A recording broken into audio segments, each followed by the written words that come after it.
आपण माने देखिथिबे आजिकाली प्राय प्रत्येक डाक्तर किंबा स्वास्थ्य विशेषज्ञ माने खाइबारे ये तेल कम करबा को कहउछन्ति।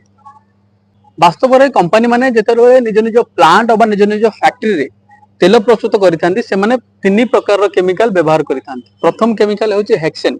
हेक्सेन एहा पेट्रोलियम रो एक अंश, जेमति किरोसिन और डीजल पेट्रोलियम रो एक अंश, सेमति हेक्सेन मध्ये पेट्रोलियम रो एक अंश।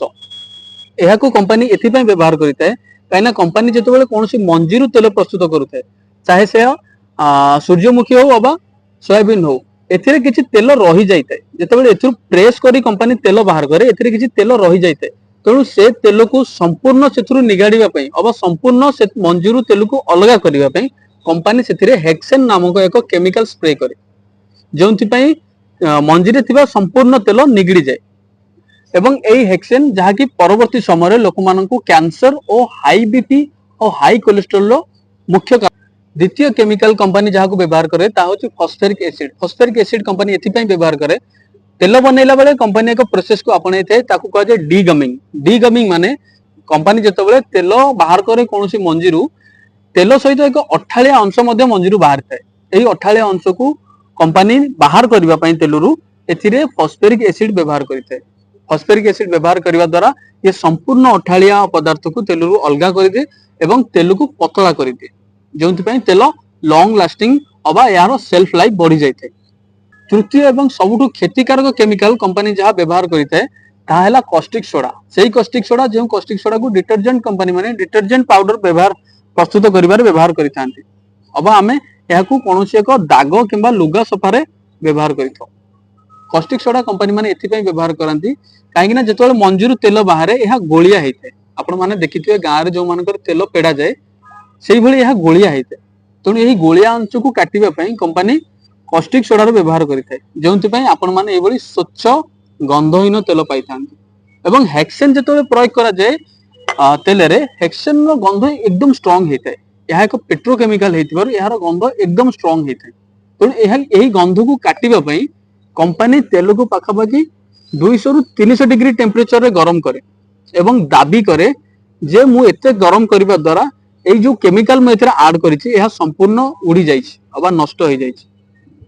किंतु तेल अत्यधिक गरम हेबा द्वारा आउ तीन प्रकार केमिकल तेल रे यूज होबा द्वारा तेल निजरो प्राकृतिक पोषक तत्व, निजरो नेचुरल विटामिन और मिनरल्स को हरई थाए, जहा को कंपनी माने पुनर्बार भरिबा पय सेथिरे आर्टिफिशियल विटामिन लैब रे तयारी हेतिबा सिंथेटिक विटामिन ए डी और ई ऐड करिथांती, जोथि पय आपण माने देखिथिबे प्राय प्रत्येक तेल पैकेट रे एभली किछि फोर्टिफाइड अबा विथ एडेड विटामिन ए और डी लिखा हेते।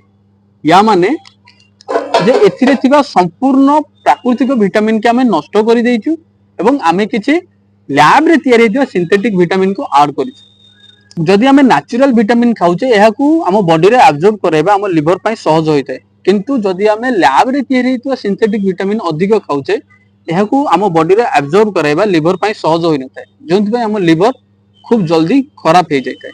जदि हमें गोटर लोकर दैनिक तेल कंजम्पशन को देखिबा ताले गोटे लोक दिन को पाखापाखि 15 रु 20 ml तेल खाइबा कथा एवं मासकु पाखापाखि 500 ml अबा अध लिटर तेल खाइबा कथा, जहा वर्तमान आधुनिक जीवन शैली रे 2 गुण अबा 3 गुण हे जाइछि।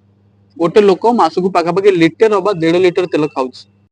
आज जदि हम सोसाइटी रे कैंसर पेशेंट अबा हार्ट अटैक रो पेशेंट बेसी अछंती, तार मुख्य कारण होउछि एई कंपनी रे व्यवहार होउतबा केमिकल गुडिक। तेणु आपण माने सतर्क हो जांतु, जेबे भी आपण तेल खाउचंती निज खाद्य रे तेलर परिमाण को कम करंतु एवं हमर ओडिया क्यूजिन को आपणैकरी हमर ओडिया रो रांधिबा शैली को आपणैकरी जेउ खाद्य रे कम तेल व्यवहार होए सेही भली खाद्य ही खांतु। आमे सब बेले चेष्टा करिवु आपन को एई भली हेल्थ रिलेटेड वीडियो दबा पई। हम वीडियो भलो लागुतिले वीडियो को लाइक करंतु, हम चैनल को सब्सक्राइब करंतु और आपण माने निज निज खाइबारे केते तेल खाउचंती हमकु कमेंट माध्यम रे जणांतु।